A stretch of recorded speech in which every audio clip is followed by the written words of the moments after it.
just the right time on just the right day. Just picture that he sets it all up to do this experiment, and it happens to be the one day out of the year that it's cloudy. Or he sets it up to be perfectly straight up, and just as it's about to happen, it falls over. So, anyway. And it might have happened that way. I don't know how long it took to set up that experiment. Anyway, we have basically derived here, there's a calculus version of it which does take longer, but if it were a perfectly circular orbit, this is basically we've derived Kepler's second law of motion. And do I have the numbers here? I think I have them in the other book.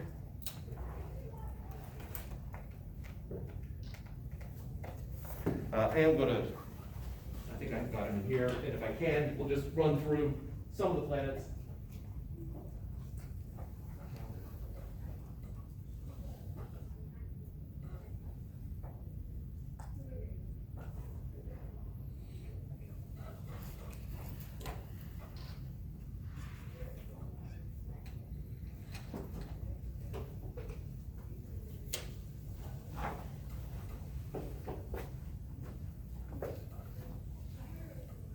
Eratosthenes was the guy who did the planet, the size of the Earth.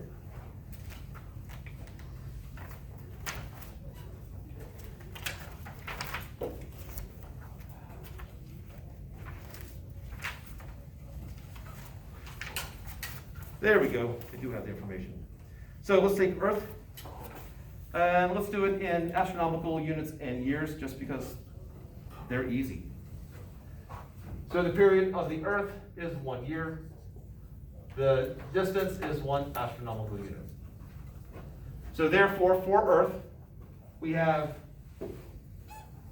6.67 times 10 to the negative.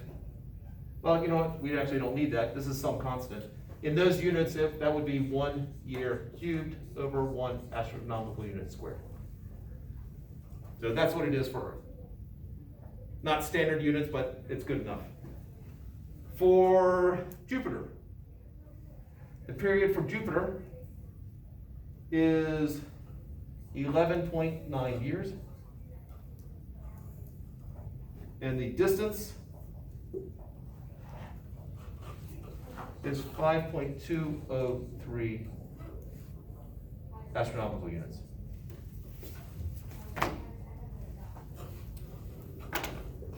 So plug it into here.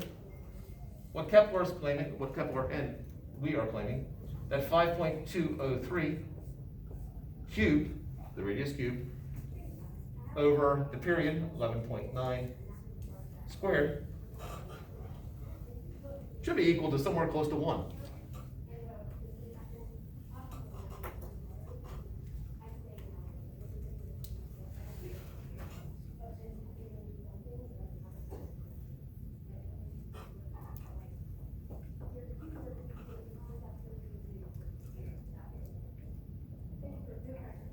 So how close is it? 0.9946. So pretty darn good. Now, I will say in Kepler's defense, what he did was absolutely amazing. He had no idea why any of it worked. It wasn't until Newton came along and came up with the force due to gravity. Also, Newton, one of the two co-founders of calculus, which was also required to solve it. So Kepler did it purely from empirical data. Strangely, using data from someone who was a huge advocate of the Earth-centered universe. But the data was still good, just interpreted differently. And one of the reasons why Newton's laws got accepted so quickly was the fact that he could derive Kepler's laws from it. But recognize the power of this. We have distant galaxies, and the time, let's say that Earth is here and it's going to orbit around the sun. Now, if I'm looking at some distant star, it's not going to move a whole lot as I'm moving or going around the sun. So the Earth goes around the sun, so I look at it from here, I can look at it from here, and then I can see at what point does it basically in the same place that it was a year ago. So I have a pretty good idea of how long it takes for the Earth to go around the sun. I guess that. In terms of distance, I can just take 2 points. Here and here, I can look at the sun, and I can get a pretty good idea of how far away the sun is using triangulation.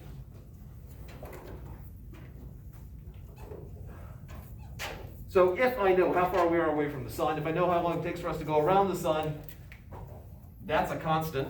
That can be found in the lab. I can figure out the mass of the sun from this.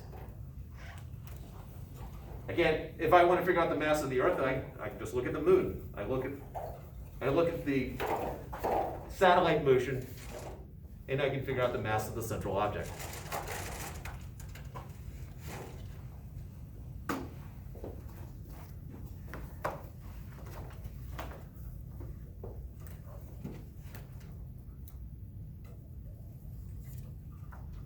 So at this point,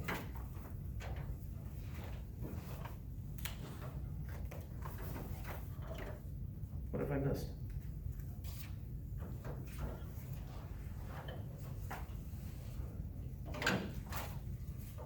We've done all that. Done the basics of that.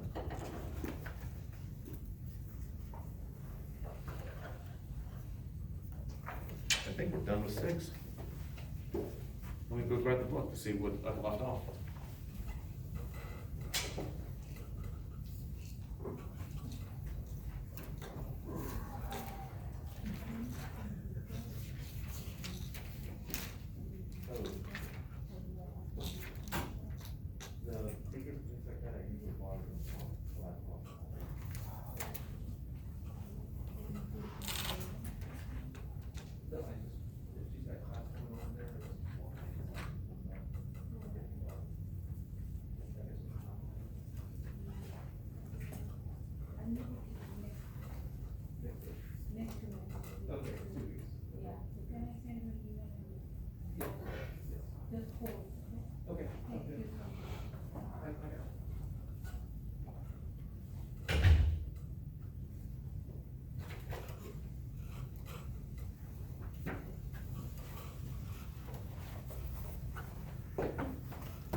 And as usual, the camera at the blank board. It's good entertainment.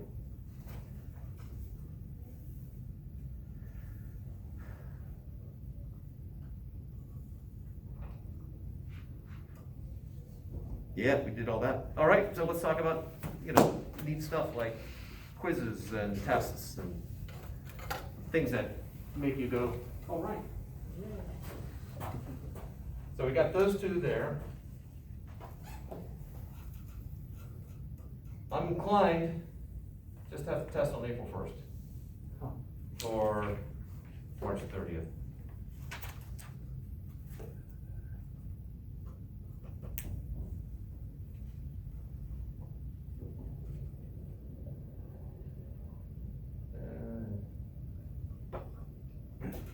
We'll do class on the, all right, so we'll put the test here.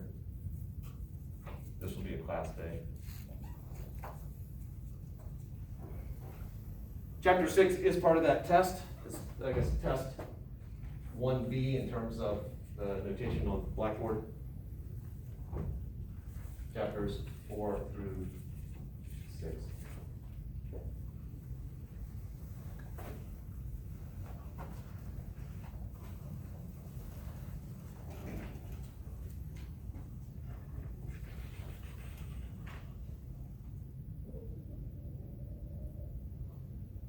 Yeah, won't have the book quizzes for those chapters.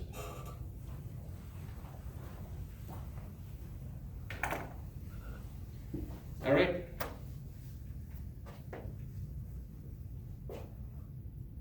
It is just coincidence, just happens to be April 1st. This is not any part of an April Fool's joke. Don't assume that you're gonna walk in and, it's gonna be pizza or something like that. I'll spring for it. I've had students just randomly bring in food. When I was teaching at CPCC as an adjunct, one of my students worked at Krispy Kreme, and she came right from there, so she brought in a couple boxes And anything to make it through physics class. A couple years ago, there was a guy who just, for whatever reason, just out of kindness, brought in pizza. So,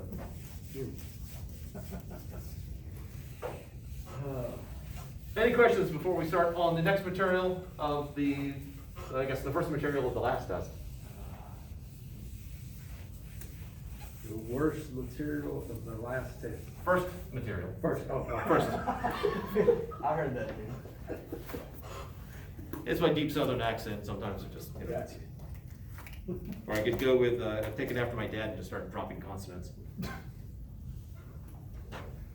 This is chapter. Chapter 7. Gotcha.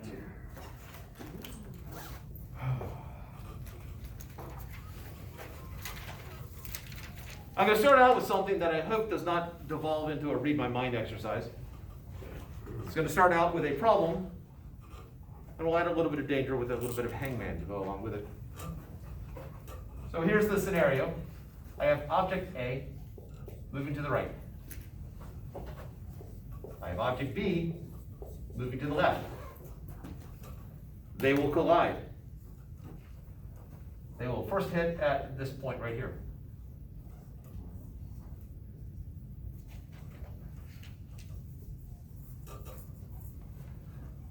While they are colliding, there'll be some movement. Now, the boxes are, my A box is supposed to look the same size every time, and the B is supposed to look the same every time. It rarely looks like that. So at some point, they first touch, at some point, they last touch, and then they separate. And in this particular case, I'm drawing it so that after, so first touch, last touch, and then A bounces back this way, B bounces back that way. They separate. They don't necessarily have to be moving in opposite directions. I just have them bouncing off each other. If this were a car and a bug, then the car, this happens, this happens. If the bug bounced off, A would still continue in that direction, just B would be just a little bit faster. Now, more often than not, bugs don't bounce off, but.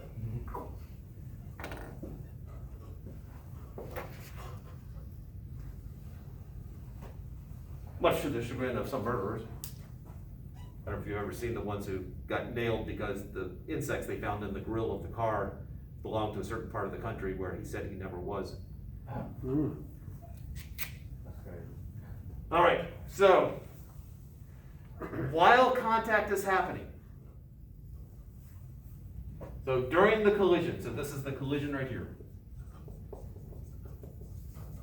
there are three quantities that are the same for A and B. Three quantities that are the same. And just to add a level of danger,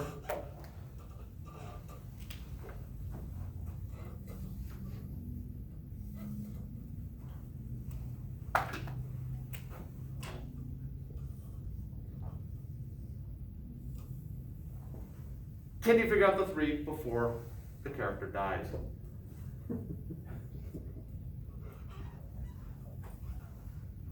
All right, three quantities are the same for box A and box B during the collision.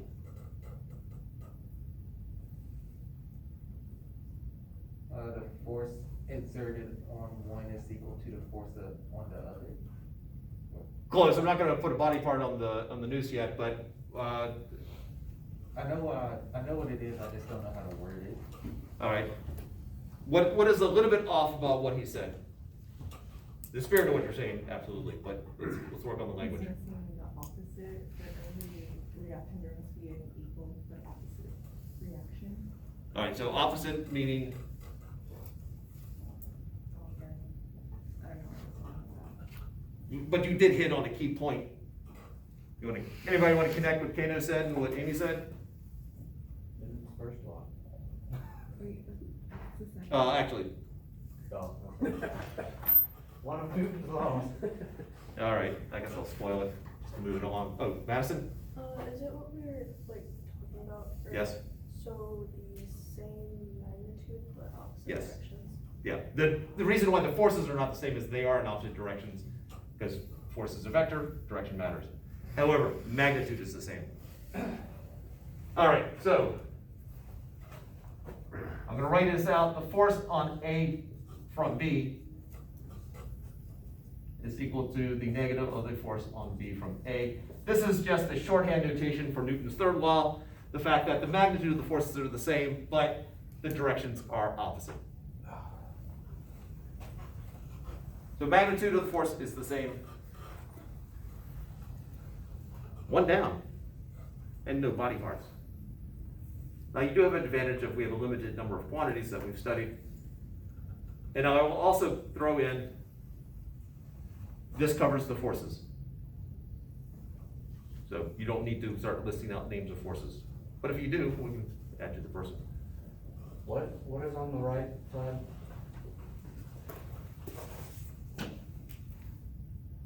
Negative to indicate opposite direction. The force on B from A. Okay. I assume it was my stylized B that was throwing you off. Yeah. Or mangled, one or the other. So, All right, what else is the same? And I will say that one of the two things that is remaining that is the same for both of them is so incredibly obvious that people usually don't think of it. the masses. Masses are not necessarily the same. There's nothing in here that requires the masses to be the same. So I'm just going to go ahead.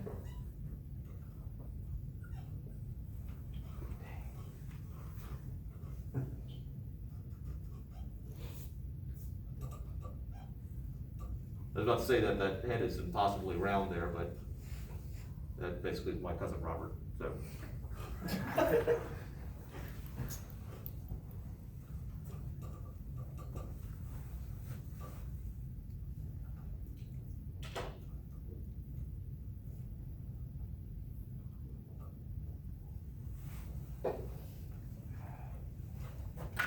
If you need another visual.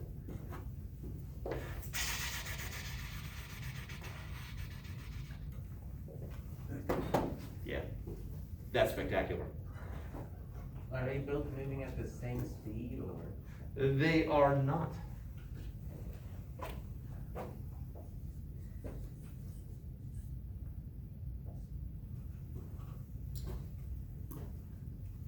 Think, in the case of if there might be a moment where the speeds happen to be the same, however, it doesn't take place during the entire interaction.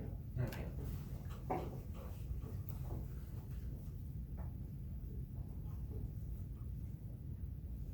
Yeah, think you're in a car and you hit a bug.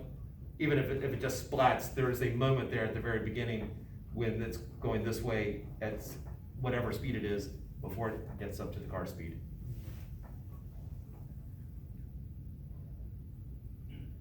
Constant acceleration. No, the magnitude of the forces is the same, but if the masses are not the same, magnitude of acceleration will not be the same.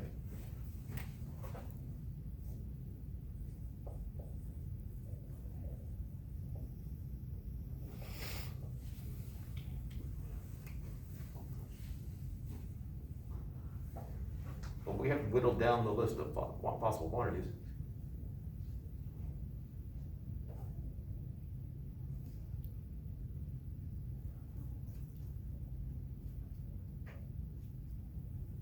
Velocity. They start out going in often different directions, so velocity can't be the same through the whole thing. At this point, we'll just do the abbreviation.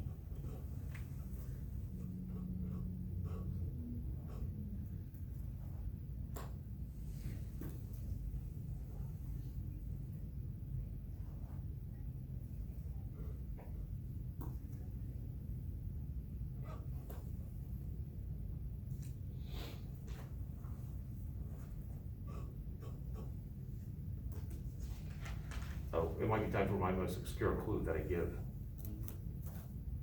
The one that is so incredibly obvious is also the name of a Bobby Sherman song.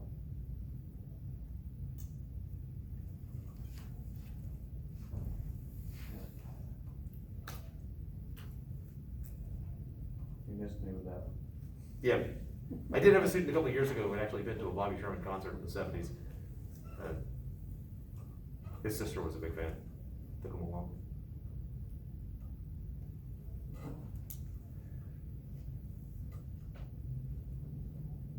Might be the name of a Pink Floyd song too, but that's less obscure.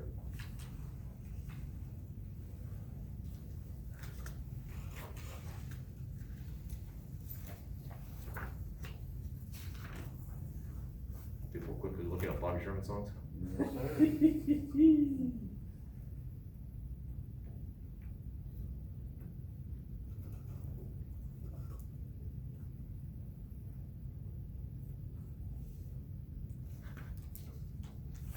Yeah, thanks some of these.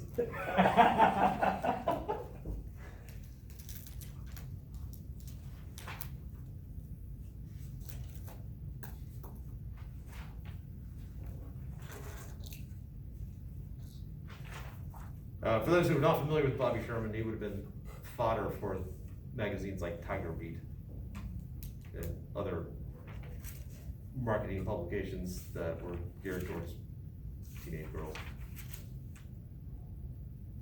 You found it yet? I don't know, some of these are pretty crazy. Alright.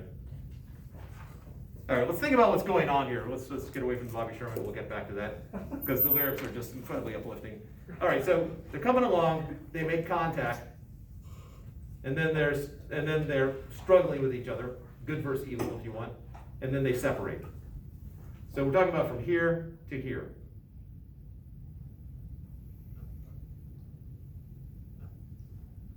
Apparently that wasn't good enough for some of you. I wanna say this, but. Exactly. Alright.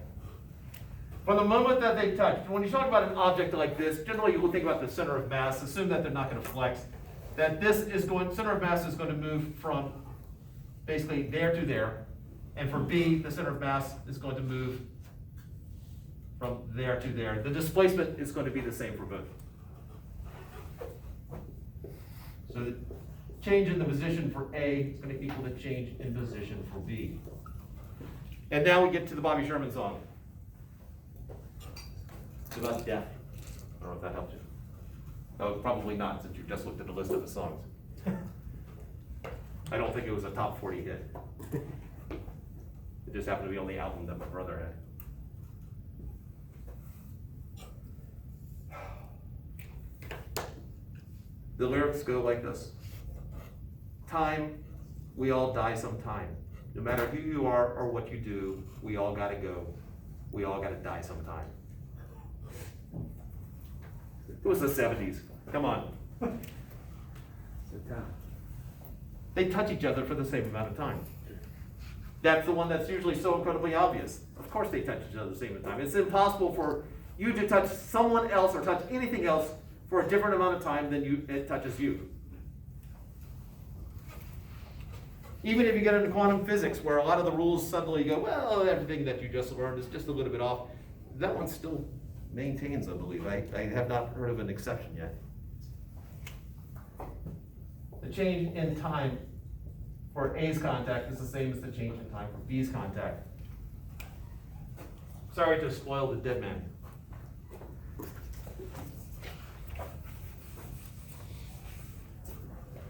All right. Why do I go through this exercise every year and pretty much have the same results? I did ask, my daughter had gone through this course, and then afterwards I said, all right, how do I ask the question to get the answers I want? And what I got back was basically what I'm asking. So I haven't quite figured out how to do it any better. But these two, if I combine these two concepts here, this gets into the idea of work and energy. That's chapter 7. If I combine the forces and the time, I get into the idea of impulse and momentum. That's chapter 8.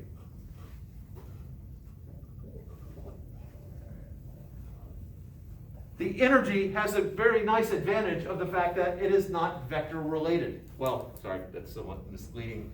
When you're dealing with conservation of energy, which we will be getting to, these are scalars. Work and energy are both scalars. But you lose direction information. Whereas down here, momentum and impulse, these are vectors, so you don't lose it, but the math gets a little bit more complicated. So it's a trade-off. And oftentimes, if you actually do physics longer term, you'll end up using both. And we will get to a set of problems where we do actually use both.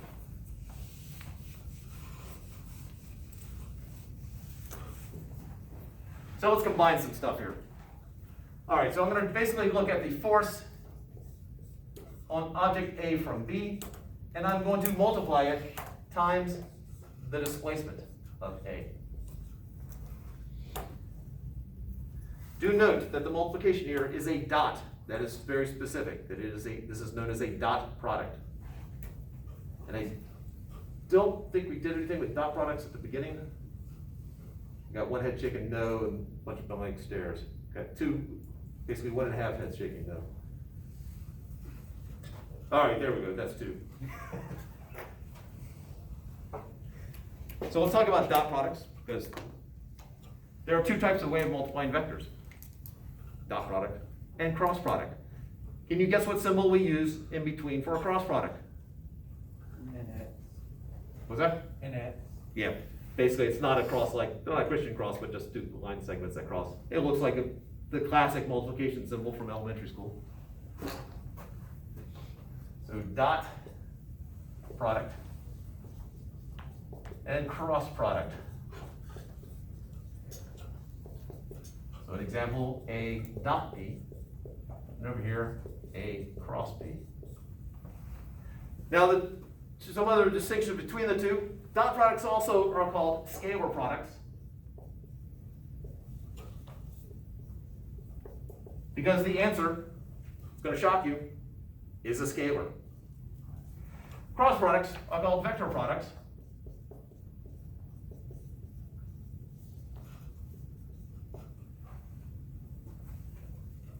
Because the answer is,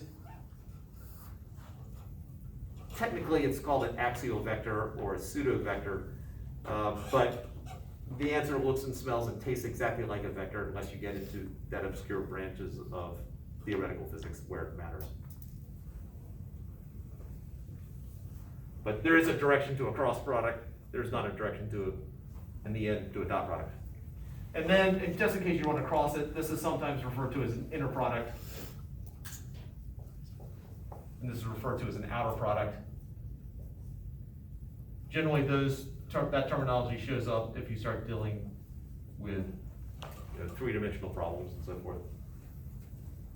The more, not just 3-dimensional, when you get into the more complex stuff. Now, the big difference between the two is that dot product cares about parallel forces, or vectors, cares about components, that's the word I want, cares about parallel components. And a cross product cares about perpendicular components.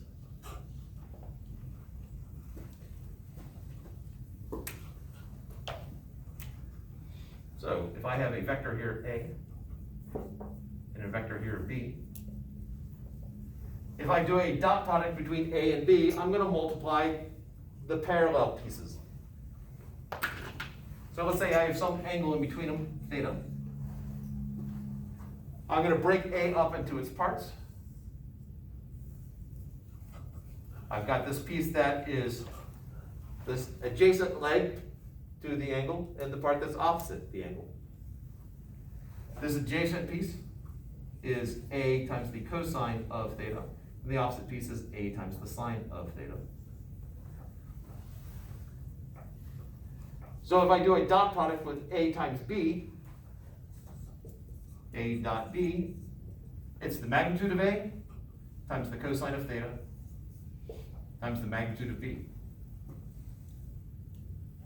Or A, B, cosine theta. Or if you want to use more A, the magnitude of A times the magnitude of B times the cosine of the angle between them. The A without the vector symbol is just the magnitude, similar to B.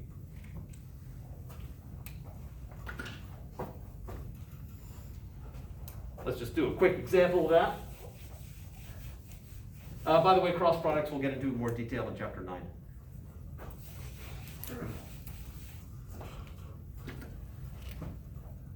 So I have 5 newtons, angle of 20 degrees, and 7 meters, angle of 15 degrees. What is the dot product of these two? We'll just call this force and call this displacement. Well, it's the magnitude of one times the magnitude of the other times the cosine of the angle between them. Well, what's the angle between them?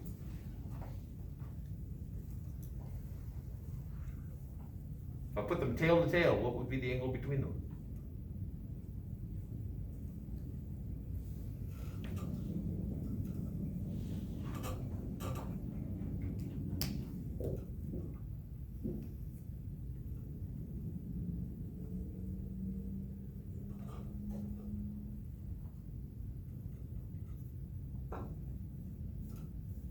Would it be 35 degrees? It would be 35 degrees. Move that up to there.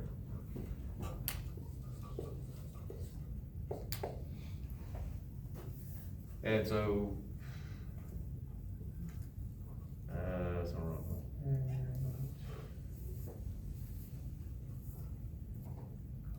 somewhere around 29? 28.67. Units?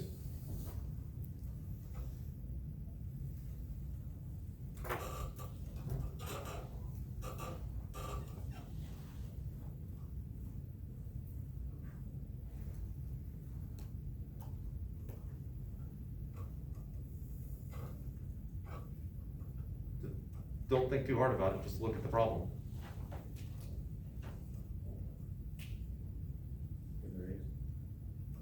Degrees. No, it's going way too complicated there. Simpler than that. There isn't. Not that simple. Think about what I'm multiplying here.